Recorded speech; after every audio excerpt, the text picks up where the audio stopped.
Now, as you heard, the government wants to give all English councils the power to take control of local bus routes. The bus network so many people rely on is shrinking in England. So can this move turn it around? Well, here's the challenge. Our fact-check team recently revealed the extent of bus cuts between 2011 and 2023 under Conservative-led governments. Miles travelled by buses, we found, had fallen 22%. Allow for the growing population, you get a per-person cut in bus provision of 28%.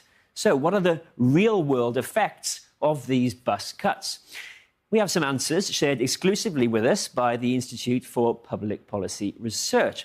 They've looked at the hit on local economies, where fewer buses means fewer customers for shops and businesses. And they estimate that bus cuts means people are spending £6.7 billion a year less in these local economies than in 2011.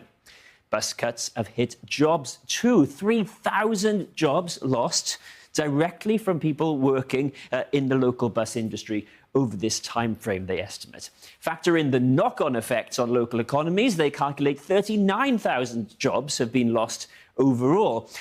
And what about the effects on roads, the effect of bus cuts on congestion? In 2023 alone, an estimated 1.1 billion more miles driven by cars and taxis than if the bus network had grown in line with the size of the population. A big impact. We estimate that the increase in car and taxi miles that has driven is equivalent to driving between John O'Groats up in Scotland and Land's End down in Cornwall over 1.3 million times a year. Well, bus cuts have also hit the worst-off communities harder than the best-off. The richest 10% of council areas saw their bus networks shrink by 13% when adjusted for population size, but the poorest areas far worse. They saw their bus network per head shrink by more than a third, 34%.